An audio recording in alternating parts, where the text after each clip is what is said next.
ओम शांति। आज बाबा की 24/5/2025 की प्रातः मुरली सुनेंगे। मुरली का सार। मीठे बच्चे, अमृत वेले अपने दूसरे सब संकल्पों को लाकअप बंद कर एक बाप को प्यार से याद करो। बाप से मीठी मीठी रूह रिहान करो। प्रश्न: तुम बच्चों की हर बात में अर्थ है, अर्थ सहित शब्द कौन बोल सकता है? उत्तर: जो देही मानी है वही हर बोल अर्थ सहित बोल सकता है। बाप तुम्हें संगम पर जो भी सिखलाते हैं वह अर्थ सहित है। देह विमान में आकर मनुष्य जो कुछ बोलते हैं वह सब अर्थ के बिना अनर्थ है, उससे कोई फल नहीं निकलता,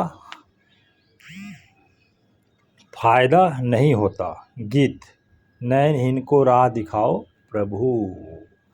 ओम शांति। यह सब गीत आदि हैं भक्ति मार्ग के।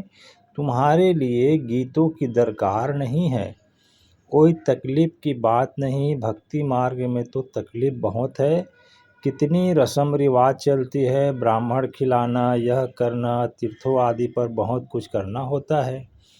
यहाँ आकर सब तकलीफ़ों से छुड़ा देते हैं। इसमें कुछ भी करना नहीं है। मुख से शिव शिव नहीं बोलना है। यह कायदे मुजीब नहीं, इनसे कोई फल नहीं मिलता। बाप कहते हैं यह अंदर में समझना है, मैं आत्मा हूँ। बाप ने कहा है हमको याद करो। अंतर्मुखी हो बाप को ही याद करना है। तो बाप प्रतिज्ञा करते हैं तुम्हारे पाप भस्म हो जाएंगे। यह है योग अग्नि, जिससे तुम्हारे विकार विनाश हो जाएंगे। फिर तुम वापस चले जाएंगे। हिस्ट्री रिपीट होती है। यह सब अपने साथ बातें करने की युक्तियाँ हैं। अपने साथ रूह रियान करते रहो। बाप कहते हैं मैं कल्प कल्प तुमको यह युक्ति बतलाता हूँ। यह भी जानते हैं धीरे धीरे यह झाड़ वृद्धि को पाएगा।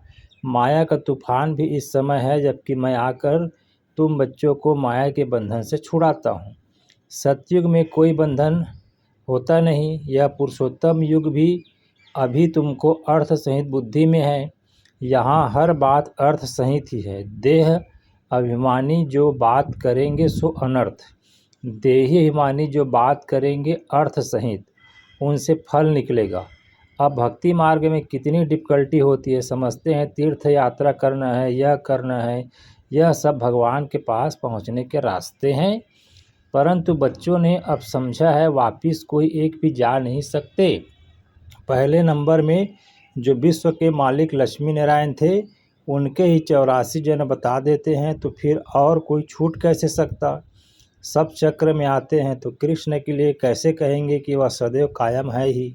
हाँ, कृष्ण का नाम रूप तो चला गया, बाकी आत्मा तो है ही किस न किस रूप में। यह सब बातें बच्चों को बाप ने आकर समझाई। यह पढ़ाई है, स्टूडेंट लाइफ में ध्यान देना है। रोज़ाना टाइम मुकर्रर कर दो अपना चार्ट लिखने का। व्यापारी लोगों को बहुत बंधन रहता है, नौकरी करने वालों पर बंधन नहीं रहता। वह तो अपना काम पूरा किया खलास। व्यापारियों के पास तो कभी ग्राहक आए तो सप्लाई करना पड़े, बुद्धि योग बाहर चला जाता है। तो कोशिश कर समय निकालना चाहिए। अमृत वेले का समय अच्छा है। उस समय बाहर के विचारों को लॉकअप कर देना चाहिए। कोई भी ख्याल ना आए, बाप की याद रहे। बाप की महिमा में लिख देना चाहिए बाबा ज्ञान का सागर, पतित पावन है। बाबा हमको विश्व का मालिक बनाते हैं, उनकी श्रीमत पर चलना है। सबसे अच्छी मत मिलती है मन मना भाव, दूसरा कोई बोल न सके। कल्प कल्प यह मत मिलती है तमो प्रधान से सतो प्रधान बनने की। बाप सिर्फ कहते हैं मामेकम याद करो। इसको कहा जाता है वशीकरण मंत्र। अर्थ सहित याद करने से ही खुशी होगी। बाप कहते हैं अभ्यविचारी याद चाहिए। जैसे भक्ति में एक शिव की पूजा अभ्यविचारी है, फिर वैभव विचारी होने से अनेकों की भक्ति करते हैं। पहले भी अद्वैत भक्ति एक की भक्ति करते थे। ज्ञान भी उस एक का ही सुनना है। तुम बच्चे जिसकी भक्ति करते थे वह स्वयं तुम्हें समझा रहे हैं। मीठे मीठे बच्चे, अभी मैं आया हूँ यह भक्ति कल्ट अभी पूरा हुआ, तुमने ही पहले पहले एक शिव बाबा का मंदिर बनाया। उस समय तुम अव्यभिचारी भक्त थे, इसलिए बहुत सुखी थे। फिर वैभवचारी भक्त बनने से द्वैत में आ गए, तब थोड़ा दुख होता है। एक बाप तो सबको सुख देने वाला है ना। बाप कहते हैं, मैं आकर तुम बच्चों को मंत्र देता हूँ, मंत्र भी एक ही सुनो। यहाँ देहधारी कोई भी नहीं, यहाँ तुम आते हो बाप दादा के पास, शिव बाबा से ऊँचते ऊँच कोई है नहीं। याद भी सब उनको करते हैं। भारत ही स्वर्ग था, लक्ष्मी नारायण का राज्य था, उनको ऐसा किसने बनाया जिसकी तुम फिर पूजा करते हो। किसको पता नहीं महालक्ष्मी कौन है, महालक्ष्मी का आगे जन्म कौन सा था। तुम बच्चे जानते हो, वह जगत अम्बा। तुम सब माताएं हो, वंदे मातरम। सारे जगत पर ही तुम अपना दांव जमाती हो। भारत माता कोई एक का नाम नहीं है। तुम सब शिव से शक्ति लेते हो, योग बल से।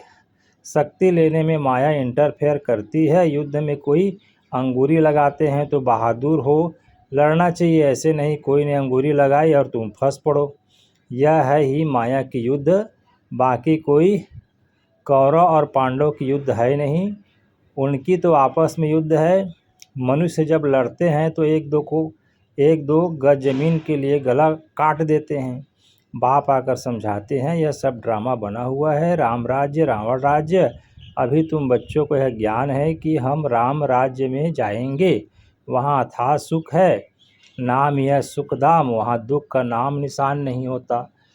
अब जबकि बाप आए हैं ऐसी रजाई देने, तो बच्चों को कितना पुरुषार्थ करना चाहिए। घड़ी घड़ी कहता हूँ, बच्चे थको मत, शिव बाबा को याद करते रहो। वह भी बिंदी है, हम आत्मा ही बिंदी हैं। यहाँ पाठ बजाने आए हैं, अब पाठ पूरा होता है। अब बाप कहते हैं, मुझे याद करो तो विकर विनाश होंगे। विकर्म आत्मा पर ही चढ़ते हैं ना, शरीर तो यहाँ ख़त्म हो जाएंगे। कई मनुष्य कोई पाप कर्म करते हैं तो अपने शरीर को ही ख़त्म कर देते हैं, परंतु इससे कोई पाप उतरता नहीं है। पाप आत्मा कहा जाता है। साधु संत आदि तो कह देते आत्मा निर्लेप है। आत्मा सो परमात्मा अनेक मते हैं। अभी तुमको एक श्रीमत मिलती है, बाप ने तुम्हें ज्ञान का तीसरा नेत्र दिया है। आत्मा ही सब कुछ जानती है, आगे ईश्वर के बारे में कुछ नहीं जानते थे। सृष्टि चक्र कैसे फिरता है, आत्मा कितनी छोटी है, पहले पहले आत्मा का रियलाइजेशन कराते हैं। आत्मा बहुत सूक्ष्म है, उनका साक्षात्कार होता है। वह सब है भक्ति मार्ग की बातें, ज्ञान की बातें बाप ही समझाते हैं। वह भी भ्रिकुटी के बीच में आकर बैठते हैं बाजू में, यह भी झट समझ लेते हैं। यह सब है नई बातें जो बाप ही बैठ कर समझाते हैं। यह पक्का याद कर लो, भूलो नहीं। बाप को जितना याद करेंगे उतना विकर विनाश होंगे। विकर विनाश होने पर ही आधार है तुम्हारी भविष्य का। तुम बच्चों के साथ साथ भारत खंड भी सबसे सौभाग्यशाली है। इन जैसा सौभाग्यशाली दूसरा कोई खंड नहीं है। यहाँ बाप आते हैं। भारत ही हेवन था, जिसको गार्डन ऑफ अल्लाह कहते हैं। तुम जानते हो बाप फिर से भारत को फूलों का बगीचा बना रहे हैं। हम पढ़ते ही हैं वहाँ जाने के लिए, साक्षात्कार भी करते हैं। यह भी जानते हैं कि यह वही महाभारत लड़ाई है, फिर ऐसी लड़ाई कभी लगती नहीं। तुम बच्चों के लिए नई दुनिया भी जरूर चाहिए। नई दुनिया थी ना, भारत स्वर्ग था। 5000 वर्ष हुए हैं, लाखों वर्ष तो बात ही नहीं। लाखों वर्ष होते तो मनुष्य अनगिनत हो जाए। यह भी कोई की बुद्धि में नहीं बैठता कि इतना हो सके। अभी तुम समझते हो, आज से 5000 वर्ष पहले हम विश्व पर राज्य करते थे और खंड नहीं थे। वह होते हैं बाद में।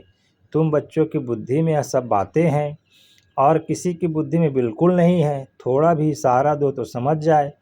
बात तो बरोबर है, हमारे पहले जरूर कोई धर्म था। अभी तुम समझा सकते हो, एक आदि सनातन देवी देवता धर्म था, वह प्राय लोप हो गया। कोई अपने को देवता धर्म के कह नहीं सकते। समझते ही नहीं कि हम आदि सनातन देवी देवता धर्म के थे। फिर वह धर्म कहाँ गया, हिंदू धर्म कहाँ से आया, कोई कभी इन बातों में चिंतन नहीं चलता। तुम बच्चे समझा सकते हो, बाप तो ज्ञान का सागर, ज्ञान की अथॉरिटी, तो जरूर आकर ज्ञान सुनाया होगा। ज्ञान से ही सद्गति होती है, इसमें प्रेरणा की बात नहीं। बाप कहते हैं जैसे अब आए हैं वैसे कल्प कल्प आता हूँ, कल्प बाद भी आकर फिर सब बच्चों से मिलेंगे। तुम भी ऐसे चक्र लगाते हो, राज्य लेते हो फिर गंवाते हो, यह बेहद का नाटक है। तुम सभी एक्टर्स हो, आत्मा एक्टर होकर क्रिएटर डायरेक्टर मुख्य एक्टर को न जाने तो वह क्या काम की। तुम बच्चे अभी जानते हो कैसे आत्मा शरीर धारण करती है और पाठ बजाती है। अब फिर वापस जाना है, अब इस पुरानी दुनिया का अंत है। कितनी सहज बात है, तुम बच्चे ही जानते हो बाप कैसे गुप्त बैठे हैं। गोदरी में करतार देखा, अब देखा कहे या जाना कहें बात एक ही है। आत्मा को देख सकते हैं परंतु उससे कोई फायदा नहीं। कोई को समझ में ना आए सके, नवदा भक्ति में बहुत साक्षात्कार करते हैं। आगे तुम बच्चे भी कितने साक्षात्कार करते थे, बहुत प्रोग्राम आते थे, फिर पिछाड़ी में यह खेल पाल तुम देखेंगे। अब तो बाप कहते हैं पढ़कर होशियार हो जाओ, अगर नहीं पढ़ेंगे तो फिर जब रिजल्ट निकलेगी तो मुंह नीचे हो जाएगा। फिर समझेंगे हमने कितना समय वेस्ट किया। जितना जितना बाप की याद में रहेंगे, याद के बल से पाप मिट जाएंगे। जितना बाप की याद में रहेंगे उतना खुशी का पारा चढ़ेगा। मनुष्यों को यह पता नहीं है कि भगवान को क्यों याद किया जाता है। कहते भी हैं तुम मात पिता हम बालक, तेरे अर्थ नहीं जानते। अभी तुम जानते हो, शिव के चित्र पर समझा सकते हो। यह ज्ञान का सागर पतित पावन है, उनको याद करना है। बच्चे जानते हैं वही बाप आया है सुख घनेरे का रास्ता बताने। यह पढ़ाई है, इसमें जो जितना पुरुषार्थ करेगा उतना उच्च पद पाएंगे। यह कोई साधु संत आदि नहीं जिसकी गद्दी चली आई हो। यह तो शिव बाबा की गद्दी है। ऐसे नहीं यह जाएगा तो दूसरा कोई गद्दी पर बैठेगा। बाप तो सबको साथ ले जाएंगे। कई बच्चे व्यर्थ खैरातों में अपना समय वेस्ट करते हैं, सोचते हैं खूब धन इकट्ठा करें, पुत्र पोत्रे खाएंगे, बाद में काम आएगा। बैंक लाकर में जमा करें, बाल बच्चे खाते रहेंगे, परंतु किसको भी गवर्नमेंट छोड़ेगी नहीं। इसलिए उसका जास्ती ख्याल न कर अपनी भविष्य कमाई में लग जाना चाहिए। अब बच्चों को पुरुषार्थ करना है, ऐसे नहीं कि ड्रामा में होगा तो करेंगे। पुरुषार्थ बिगैर खाना भी नहीं मिलता, परंतु किसकी तकदीर में नहीं है तो फिर ऐसे ऐसे ख्यालात आ जाते हैं। तकदीर में ही नहीं है तो फिर ईश्वरी तदबीर भी क्या करेंगे। जिनकी तकदीर में है वह अच्छी रीति धारणा करते और कराते हैं। बाप तुम्हारा टीचर भी है, गुरु भी है, तो उनको याद करना चाहिए। सबसे प्रिय बाप टीचर और गुरु ही होते हैं, उनको याद करना चाहिए। बाबा युक्तियाँ तो बहुत बतलाते हैं। तुम साधु संत आदि को भी निमंत्रण दे सकते हो। अच्छा जी, मीठे मीठे सिक्किल दे बच्चों प्रति माता पिता बाप दादा का याद प्यार और गुड मॉर्निंग। रूहानी बाप की रूहानी बच्चों को नमस्ते। और हम रूहानी बच्चों का भी रूहानी माता पिता बाप दादा को याद प्यार गुड मॉर्निंग, नमस्ते बाबा नमस्ते। धारणा के लिए मुख्य सार है, पहला पुरुषार्थ कर अपनी भविष्य कमाई में लग जाना है। ड्रामा में होगा तो कर लेंगे यह कहकर पुरुषार्थहीन नहीं बनना है। दूसरा पॉइंट, सारे दिन में जो भी पाप होते हैं या किसी को दुख देते हैं तो नोट करना है, सच्चाई से कमाई, सच्चाई से बाप को सुनाना है। साफ दिल बन एक बाप की आस से सब हिसाब चुकतू करने हैं। फिर बाबा ने वरदान दिया, ताज और तख्त को सदा कायम रखने वाले निरंतर स्वतः योगी भव। वर्तमान समय बाप द्वारा सभी बच्चों को ताज और तख्त मिलता है। अभी का यह ताज व तख्त अनेक जन्मों के लिए ताज तख्त प्राप्त कराता है। विश्व कल्याण की जिम्मेवारी का ताज और बाप दादा का दिल तख्त सदा कायम रहे तो निरंतर स्वतः योगी बन जाएंगे। उन्हें किसी भी प्रकार की मेहनत करने की बात नहीं, क्योंकि एक तो संबंध समीप का है, दूसरा प्राप्ति अखूट है। जहाँ प्राप्ति होती है वहाँ स्वतः याद होती है। स्लोगन, प्लेन बुद्धि से प्लान को प्रैक्टिकल में लाओ तो सफलता समाई हुई है। अव्यक्ति सारे रूहानी रॉयल्टी और प्योरिटी की पर्सनालिटी धारण करो। दुख अशांति की उत्पत्ति अपवित्रता से होती है। जहाँ अपवित्रता नहीं वहाँ दुख अशांति कहाँ से आई। आप सब पतित पावन बाप के बच्चे मास्टर पतित पावन हो, तो जो औरों को पतित से पावन बनाने वाले हैं वह स्वयं तो पावन होंगे ही। ऐसी पावन पवित्र आत्माओं के पास सुख और शांति स्वतः ही है। सबसे बड़े से बड़ी महानता है ही पावन बनना।